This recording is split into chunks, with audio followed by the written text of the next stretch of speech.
Pallavi, a very warm welcome to you.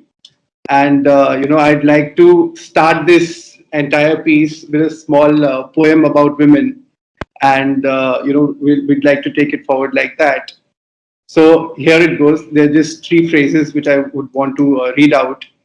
You may write me down in history with your bitter, twisted lies. You may trod me in the very dirt, but still, like dust, I rise. Does my sassiness upset you? Why are you beset with gloom? Cause I walk like I've got oil wells pumping in my living room. Just like moons and like suns, with certainty of tides, just like hopes springing high, still I rise. A very warm welcome to you, Pallavi. Thank you so much. It's so heartwarming, and the poetry you read out, Manas. I had never ever imagined that on Women's Day, of all the men I knew, Manas would be the one making me feel so special, like the first one making me feel so special today. Thank you. That was really, really lovely, the kind of things that you said. Um, yes, a part of it is the behind the scenes. I think what we should talk about today during the course of Yeah. the day is what the picture you have painted versus what happens behind the scenes, really, because that is the interesting thing worth knowing for all of us, right? Yeah, So, yeah. yeah. I still remember first time I met you when I came down to Mumbai. You said that I'm in office. My little kid is at home with a house help, and I've left her for 3 hours. And I think that in itself for me was, a very inspiring thing. Being in office with a little kid at home, so much to manage. All of it. I think that's really, really inspiring, and I really look forward to all the things which you put on social media, your workouts, your day-to-day things, your family, the way you manage your family and everything else. So I think that's brilliant. What we'll do, Pallavi, is since it's Women's Day, I'll let Juhi and the team to come forward and pose their questions to you. I'd also like you to introduce yourself a bit about yourself. How you manage your days, how you manage everything else, and I'd let Juhi do the talking as well. Juhi, over to you. Thank you so much, Manas.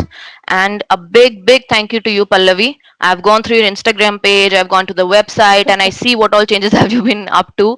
And I'll begin with a very, very typical and generic question. See, our hashtag choose to challenge. So I'll relate with it. And how do you deal every day with the gender disparity? Personal level, professional level, how does it go? Ooh, super heavy topic to start the day with Yes. the right hint of activism, right? Well, coming back to the seriousness of the question, and before that, Happy Women's Day, all the ladies out there, and a big hello to all the men. I see a lot of men on my screen too. Please don't feel ignored. It's Women's Day, but feel special too. Uh, coming back to the seriousness of the question, Dewey, that you asked, well, there is good news and bad news. The bad news is that it exists, right? I mean, there is Mhm. gender disparity, and there is nothing that's going to change. I mean, there is no sort of horizon of 3 years, 5 years, 10 years when things will change. And I do acknowledge the presence of gender disparity, and I think most of us should, because it's the reality of the way we live. Right. It's a generational change, it's a mindset change, and nothing is going to improve by mere vocalizing your active thoughts or one of those things. But it's going to sort of it's it's it's the way our society is, right? It's patriarchy versus matriarchy, and it's a very, very Yes. philosophical discussion. Putting that aside, let's see what are the things that we can do or which we sort of do on a day-to-day basis to choose our right course.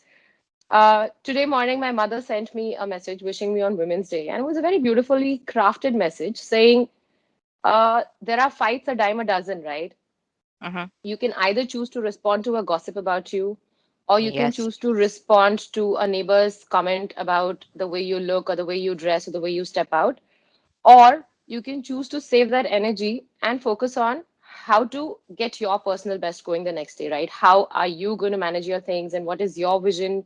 How do you want to realize your dream? So there are many, many battles, but it really, really depends on which battle do you choose for yourself, right? Mhm. That was the essence of my mother's message to me in the morning, that it's a journey that you have undertaken, and you have understood that what are the battles that you're going to choose in the long run to realize your dreams and vision. Beautiful Okay. message that she sent. So coming back to the point, there are ways of tackling it. The very, very practical ways of tackling it. One is keep reiterating, keep voicing your discomfort, your opinion. In the long run, I believe there are people who understand. Eventually, they tend to become your believers. So be surrounded by more such people who bring along that kind of belief in you, who understand the emotional quotient that you drive your life with alongside your IQ. Okay. Uh, and the second thing is seek help. There is no shame or weakness in seeking help in any form, be it at work, which means delegation, asking for team members, asking someone to do your PPT because on that bad day, probably you cannot sit down in front of a laptop and make an Excel. There is no harm in asking or seeking out for help. It's a sign of smartness, not really weakness. Mm-hmm. So, personally, I think these two things should be done over a period of time. It's not going to wipe out disparity of sorts, but it'll help you Mm-hmm. sail through and it'll help you achieve what you have set out to achieve in your life. Right, right.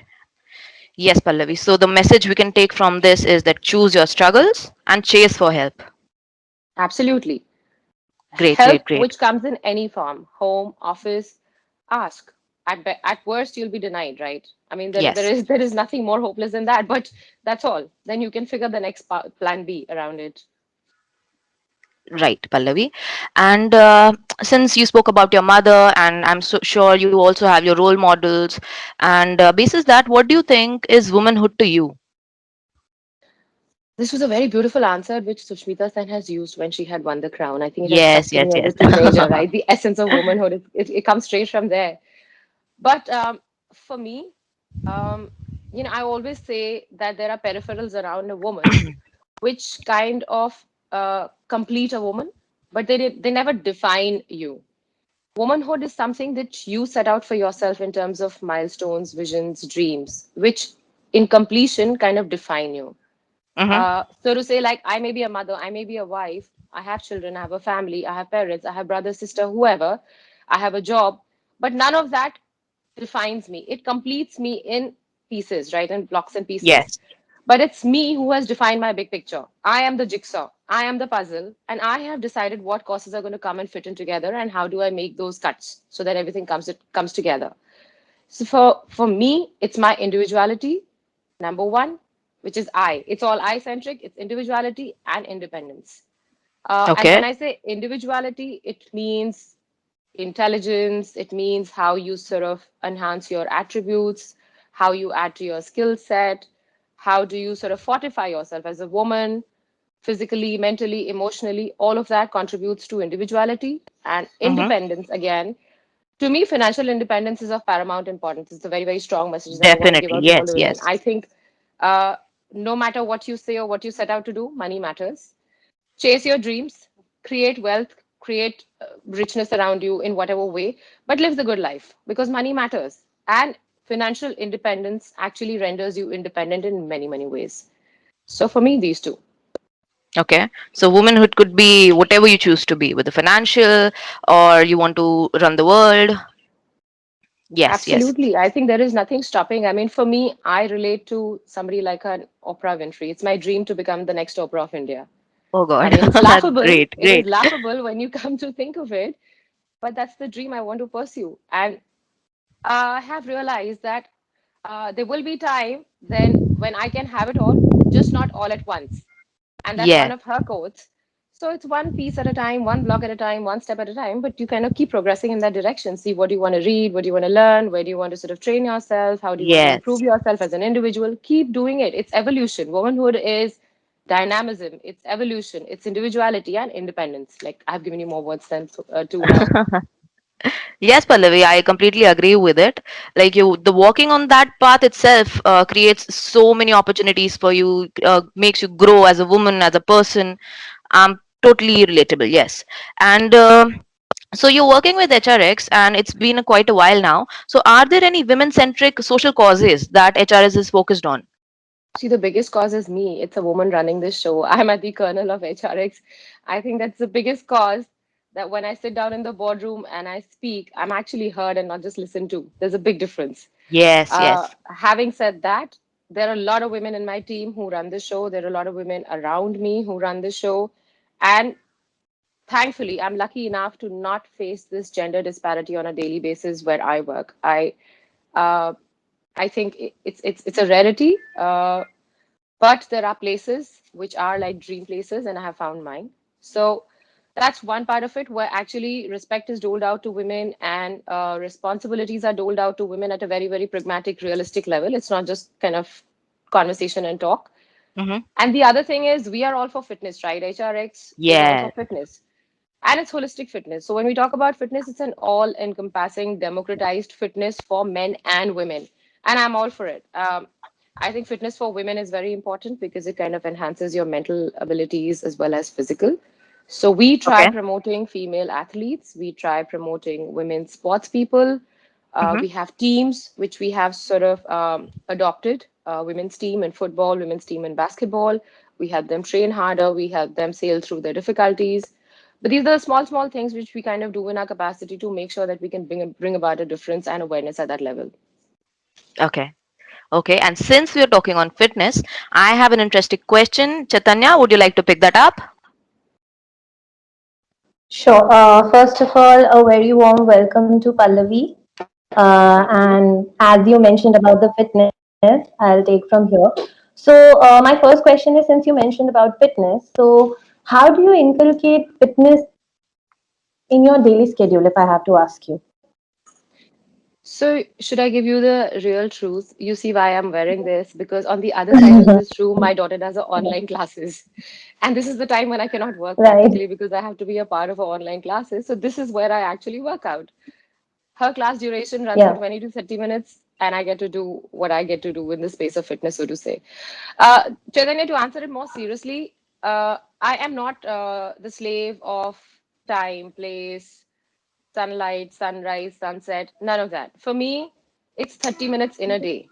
And I want to knock it off first thing in the morning, ideally. But when that doesn't happen, I'm even okay to do it at 12 in office, in the evening while I'm walking the younger one in his pram. It has to be done as a ritual. Just the way you know that you have to wake Right. up and brush your teeth, you know you have to take a bath because it's quintessential for your safety, hygiene, cleanliness, all of that. I just adhere to my 30 Right. minutes routine on a daily basis. I just do it whenever, wherever. Gym, no gym, if I can jog, run, skip, hop, stairwell, staircases, anything works for me. So that's how it kind of seamlessly fits into my life. And it doesn't seem like an extra task which sort of sits on my checklist in the day. Okay. Correct. And Absolutely. Pallavi, And that has to be properly done by you. Yeah. yeah, Yeah, I agreed. mean, you have to make it a way of life. If I have to put it simply, it just has to become a way of life. It shouldn't Correct. seem like a chore. It shouldn't seem like a burden. And for me, I have reached that stage where it's not a burden anymore. Right. Right. And I think you're doing a great job there. And that's what my second question would be, that what inspiration that, drives you, in terms of, when I say, for your colleagues or for your subordinates, if you have to look up to. So what's that inspiration that drives you to do this? Um, it's actually like I was saying a little while ago, it's personal improvement. I Right. have seen a lot of changes in me as a Right. person since the time I started pursuing this. Even at a professional level where I'm surrounded by a lot of smarter people, a lot of intelligent people, I have seen myself grow. So that's like a big Right. boost. If you have to talk about an external source of inspiration, well, it's very difficult to emulate anyone today, right? I mean, it's not easy to sort of say that, Right. oh, that person lives the perfect life. Maybe I should try and emulate that because it doesn't work like that. So I left that pursuit long ago. It's not Correct. about chasing the perfect body. It's not about chasing the perfect weight on the scale. For me, it's the former part where I said I want to improve myself as a person, physically, mentally, and emotionally. And I think it gives me a lot of energy when I sort of Mm-hmm. undergo a 30 minutes of an activity in any form. I think it makes me happier that I have achieved something for myself, so to say, my space, me time. It makes me feel very powerful when I do it because apart from the external strength which I Right. gain, there's a certain amount of emotional strength. So I think in totality, all these things carry me through. And if you're asking for a tip, the very small things that I do, Yeah. as soon as I wake up, I change into my workout gear. That's the first thing I do before, even before brushing. So I know I will end up doing it sometime during the day because I'm now dressed in my activewear. So I have to manage those 30 minutes. And on good Absolutely. days, second tip is on good days, I do stretch myself beyond 30 minutes, but then there are days when it's absolutely manic, like classes, calls, meetings, all of that happens almost simultaneously. I divide it into breaks. I'm Yeah. not sort of, it's not like I have to bracket myself in a 30-minute slot. 10 minutes here, 5 minutes there, 10 minutes there. Right. Somehow I just manage completing the routine. So that works. And that's the best balance I think that is needed. And you're taking time out, and that is the biggest, lesson, that tips you have given. I think that's every woman who wants to look up to. A personal question, and this is quite professional also, which I would like to ask you, would be that with marketing and operations demanding, for long and varied working hours, I'm sure there must be a lot of challenges, as you mentioned. But according to you, if you have to pick few of them, so what challenges have you faced in maintaining a work-life balance there? I think the concept of clocking in and clocking out got wiped out in my life long ago. So it just doesn't happen that I reach office Yeah. at 9 o'clock and I can exit at 6 o'clock. And or rather, I can give those six Right. productive hours or 8 productive hours or 9 productive hours. It doesn't work. So I think the first thing, this was the biggest challenge where, for the optics, people say that you work for those many hours or you sort of put in deep work, hard work, smart work, etc. I had this Mm-hmm. conversation with my seniors, with my HR, and said it's not working out. Where walking in at 9 and stepping out at 6, 7 is practically impossible. You tell me, how can we work? And we together thrashed out a way where this Yeah. challenge could be overcome. So today, if you ask me, practically, I have no boundary of Okay. time or place. Uh, there are days when I can't step out to office. I Oh, work from home or wherever I am at. There are times when I have also done calls at 10:30 in the night, spilling over to the rest, 11, 12, started early in the morning. There are WhatsApp or right. mails which I have replied to in the middle of the night when I'm sitting with the younger one. Basically, the idea is Yeah. I have started working deep and hard as opposed to working for long hours. So whatever few hours that I get now, it's fully dedicated Right. to what I'm trying to finish. Um, that really, really helps, and that helped me overcome that whole challenge where delivery is more important than, like I said, the behind the scenes, how many hours are going in, who all, etc., etc. It's about the delivery of work at the right time, right place, and with the right quality, right? And the second thing is, I think a challenge early on for me was wanting to do a lot of things myself. But over the years, as somebody taught me the dynamics of leadership, I realized that there is huge power in seeking help, like I was saying earlier, and delegating. The moment I learned Right. these two things, which is actually saying working as a team and not working as an individual, right? Because as an individual, you cannot win any battles, but as a team, you can win Absolutely. wars. Absolutely. So since the time I Yes. started Yes. training myself to not wanting to do everything, to not sort of getting into micromanagement, uh, things became much easier. Work started getting churned out faster. I started building deeper trust in my teammates. They started responding better to me. We Right. became more responsive to each other. So I think these two things were probably my biggest takeaways since the time I sort of took up this job or this particular role and understood the importance of delivery and delegation. Pallavi, I must say that that's like rightly put by you, and I am actually taken aback by the tips and the details which you have given us. I think that's what is needed, and the teamwork and leadership is how you learn ahead. So I would ask Juhi to take ahead, and thank you so much for Thank you so much. answering the Thanks a lot, questions. Chaitanya. Thanks a lot. Thanks, Chaitanya. And Pallavi, since we speak of leaders, we have Sarah. She'll be taking up a few of the questions. She Hi, is, Sarah. yes, from our content. And Sarah, over to you now. Yeah, hi Pallavi. So it's been great to have you with us. And just to start off, I have a couple of questions which are more personal, I can say, or professional, and it's a mix. So I'll start with the professional one first, and then we'll do the personal a bit. Sure. So, just wanted to ask you that it's been quite some time for you to be working, okay? And I guess it's been 13 plus years that you've been into the industries, managing various roles and leading teams and everything. So, has there been any incident which can act as an inspiration for all of us at ARM? Because I'll tell you how ARM is. So, in at ARM, we have a major ratio or a chunk of women who are working with us at various roles, mid-level or at senior. So, has there been any incident, which kind of pulled you down, maybe because of you being a woman? And then how did you kind of disposed it off by saying that okay, fine, let a man not tell me how to do it or anything. So we have a bunch of fresh women, as in like really young guns, girls and women who are actually starting off their careers, and they might just get bogged down because of Yeah. something, right? So how do you kind of, if it can be an inspirational story for all of us?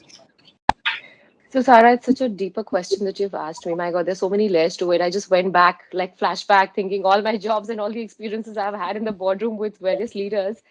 Yeah. But yeah, 13 years is a very long time. So I have had my ups and downs, and I have worked with a variety of people. I have reported into, again, people who inherently had different natures, different temperaments, different attributes. So let's start with a mildly troubling incident, so to say, which kind of bother me every time I go back and think about those. There have been incidents where I have been scoffed in front of the entire boardroom. This was early on during the journey. But every time I stepped out from there, it only kind of pushed me to prove myself. I don't know if it's the competitive streak in me or the academic streak in me. I came out with a stronger resolve each time, saying, I'm going to prove them wrong. I might have made a mistake in the Excel, but that doesn't stop me from correcting it the next time or maybe over delivering the next time, right? So Right. So was it it was, your ego that kind of got hurt, or was well, it something that it, you it thought? does, right? Like when you're sitting amidst 20 people in a boardroom and you hear a very, very, slapstick kind of a remark about being a woman, the way you dress up and the way you work, various kind of things which kind of subtly are dropped at certain, well, I mean, it completely depends on the culture of the organization, but there are organizations where these cultural practices still exist. So to the younger Absolutely. ones who are out there, guys, you're already lucky that you found a place which doesn't sort of exhibit any kind of extreme culture practices. You are in a very, very safe place where your culture is super healthy because somebody like your leader today has thought this through and called me on board to speak to all of you. So come on, that's one. But having said that, these practices are really, really prevalent, not just in India. Forget our company, all over the world. I mean, it's Sheryl Sandberg, which talks about this at a Google level. There are the leaders globally. There is Indra Nooyi, who speaks about this.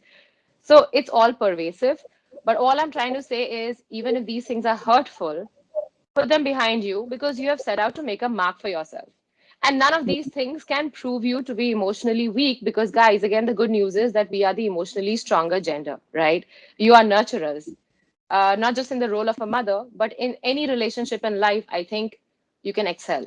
You can take things to another level depending on how you manage your relationship with that particular activity, person, or whoever, be it like my relationship with fitness, my relationship with my children, my relationship with my work, likewise yours. It just depends on how you think of the problem at hand or how you're approaching it.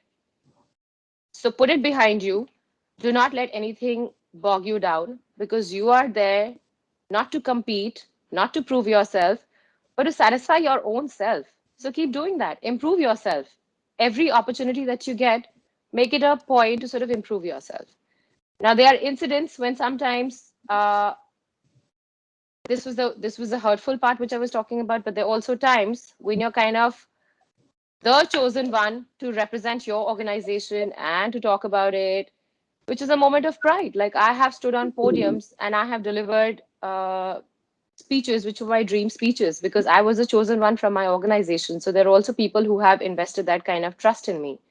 And I'm not even talking about gender because uh, it can happen both ways, right? It happens sometimes women empower you, sometimes men empower you. So it's not really gender specific, but it's about the corporate culture.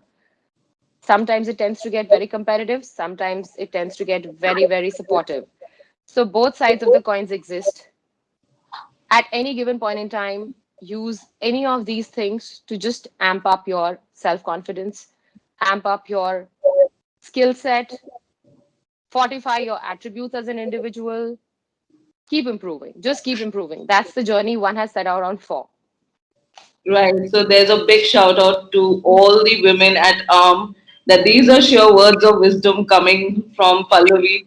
And even if we can actually inculcate 1% of it in our daily lives, it'll be great. It'll be a journey which will actually be less troublesome, I guess, or maybe filled with challenges, but you are bang on to take it day by day.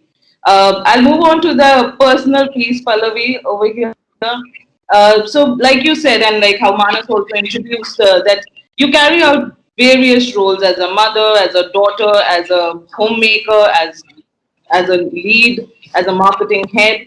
So, all of these roles that you kind of take on day in and day out, how important it is that family kind of backs you in this journey, because sometimes it can be actually getting very notorious that you want to do something but somehow you don't have the family backing, and to perform these roles you actually need that support to say that go ahead, it'll be taken care of. Um, Absolutely bang on. Of course, you need people to support you.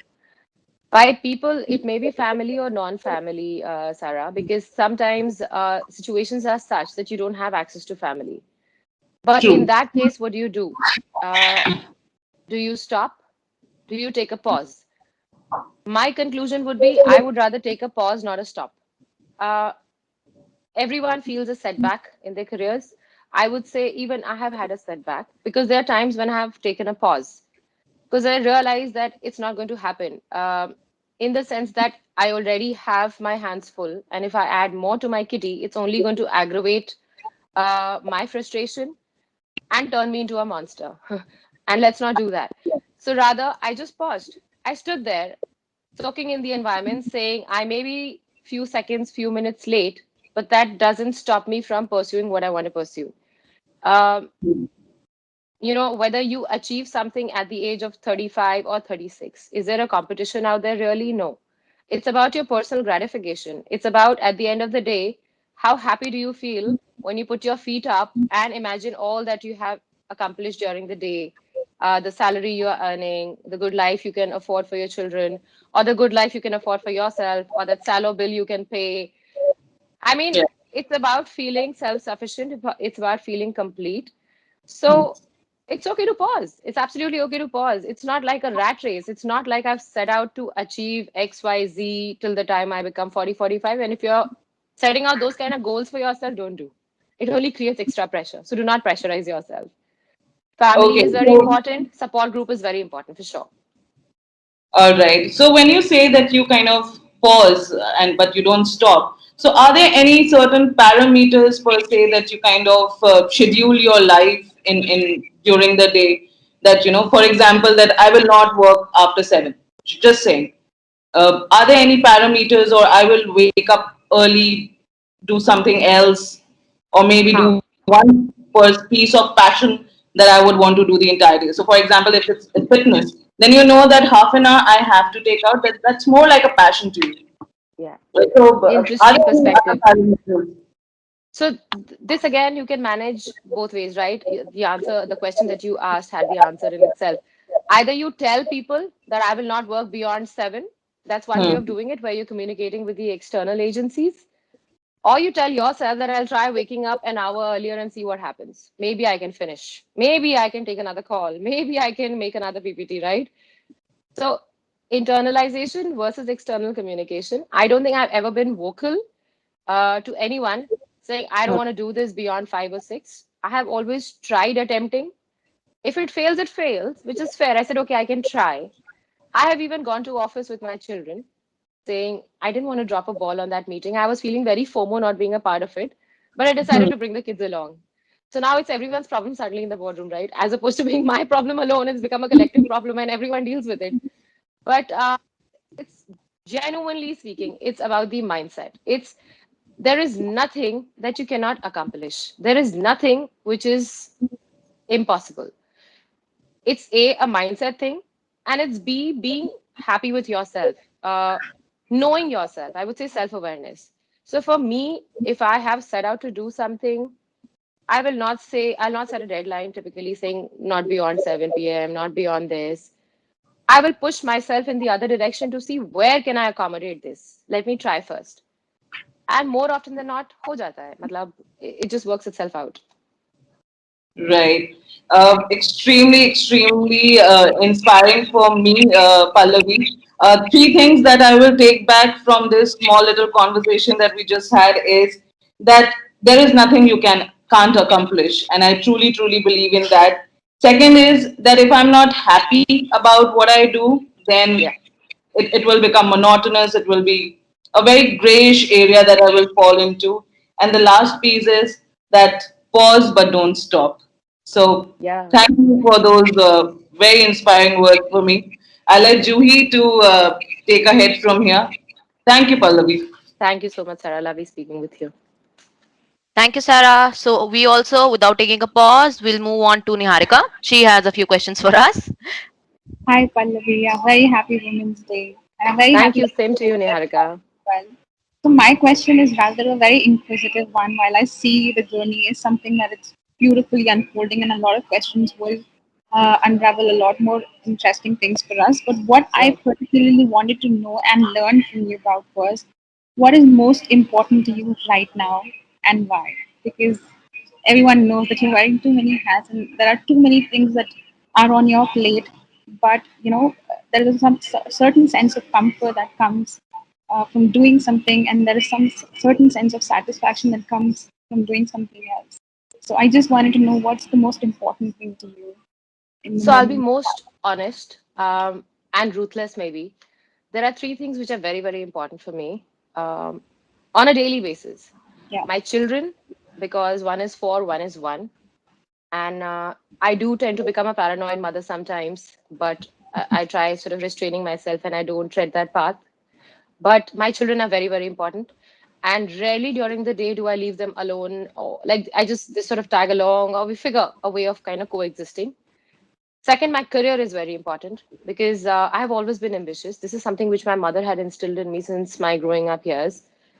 I see myself, towards the end of it, there is a horizon where I visualize myself as a certain somebody making an impact. And every day I try adding some bit to it, even if it means reading one page from a book which I desire to read. It happens with immense difficulty. It's not easy. Sometimes I get frustrated saying, God damn, I can't even read a book in peace. But even if it's that one paragraph or one page, I do it.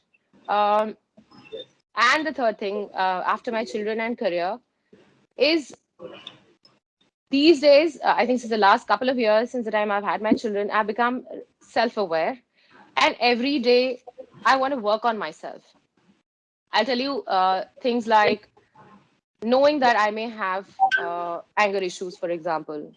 I used to get very angry very easily. I mean, and now I attribute it to hormonal fluctuation, postpartum, and all of that. And obviously, there used to be so many things sort of befuddling you, baffling you in a day to day life, right? Alongside your job, family, kids, all of that. I have started spotting things which I can work upon. And once you reach that level of self awareness, it becomes really easy to know what you want to work on and how that particular thing in turn helps you throughout, how it has a ripple effect or it has a cascading effect in your entire life. Be it improvement of your relationship with your spouse or parents or siblings or at work or managing the work. I think the last point which I mentioned will actually help you in improving every aspect of your life beyond my children and career, which I mentioned, which is like extremely precious to me. So there's another follow-up question which just suddenly striked, and it'll be fun to know about. Whenever we start on our career journeys, there's a 10-year plan or at least a 5-year plan on our mind. And since you've achieved so much and you've come to a milestone in your life, what's next? Like, where do you see yourself next? It's a little funny to come at a point in life and then imagine, but after you've achieved a certain ground, and then to see what's more in store for you is something good to think over or ponder over. Can I tell you something truthfully? I have never ever scored a medal on my 5 year or 10 year plan. Okay, I've always failed. I've never achieved what I set out No, to achieve. which is why it's interesting to know, because most of Yeah, I us. mean, it's been now that you guys brought it up, I just realized it's been 13 years, and come to think of it, it's not like I'm in Forbes or Fortune or whatever. I'm doing decently well for myself. I'm a happy person now. But yeah, I've clearly not sort of emerged as a winner on any of my 5 year or 10 year plan. And then I stopped chasing that. Um, to answer that question, actually, I think now for me, the next step is setting out on an entrepreneurial journey, which is much delayed, clearly, as you can see it. Unlike my dear friend Manas, who's like an established global recall entrepreneur now. I'm not a child prodigy either. I didn't get things early in life. But now I think the next step would be an entrepreneurial journey where I want to build something. And when I say build something, of course, I want to sort of create wealth in the long run. There's a vision where I want my company icon to be sitting on 1.2 billion Indian phones. I don't know what that is. It's just a vision, it's just a dream. I don't know what will that icon do. I don't know what will that app do.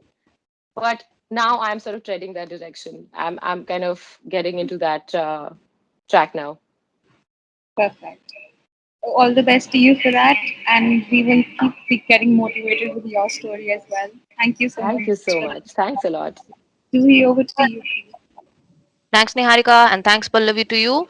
And we'll move ahead. We'll keeping the message in mind, the motive that celebrating Women's Day is not a one-day task, but celebrating Women's Day should be every day. With that message, I'll hand over to Manas. Manas, you can take over now. Thank you so Great. much, Pallavi. Thank Thank you you so guys much, Julie. for your well thought of questions, rightly said for Pallavi. And I think it was a very, very, empowering session, if for the women in the house, also for men like me who have women, like my wife Shreya at home who manages the kids, also the work, alongside.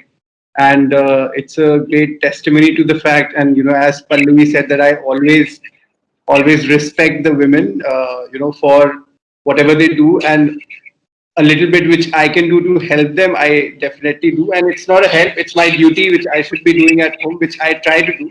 But of course, I can't be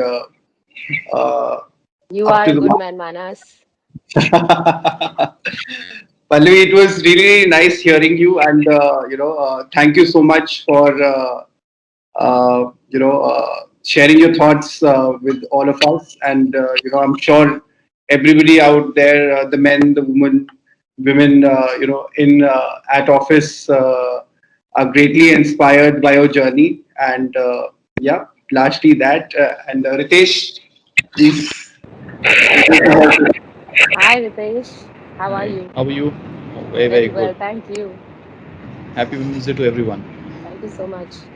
Well, like one question. Actually, it is for men and women both, not but from your perspective. You said that your mother instilled, uh, the growth path in you or being a successful person in you, right? And then you also talked about not really fixing too many plans.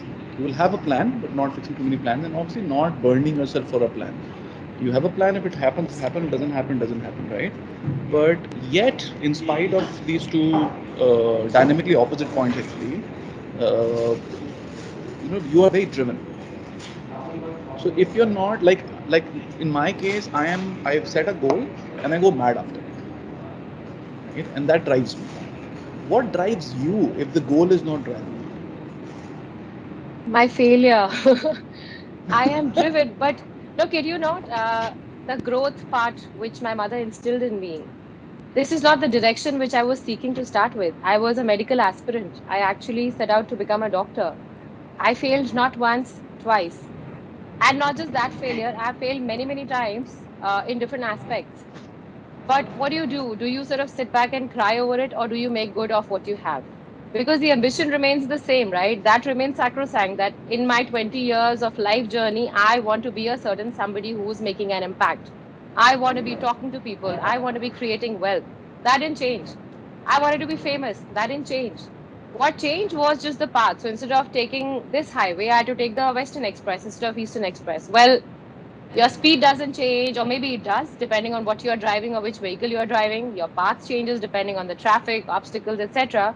But your destination will not change, right? You will reach where you want to reach. So, and I guess now I have come up with a single liner for my 4-year-old daughter. She sits down to do her classes, and if she doesn't want to do something or if she's not able to do something, she throws it away, starts crying. And all I tell her is just try, don't cry. Because when you try, things get done. You just have to keep trying. That's all. I think interesting. So choose to challenge is the theme for International Women's Day this time. And that's what you are talking about, that keep challenging yourself, keep challenging norms, keep challenging things around, and success will come our way. But yeah, being driven and having a goal is an important aspect. Not burning yourself for it is also very, very important. So thanks for bringing that up. Thank you so much. Great. Thank you so much, Pallavi. It was great hearing you. And we'll end that session with that.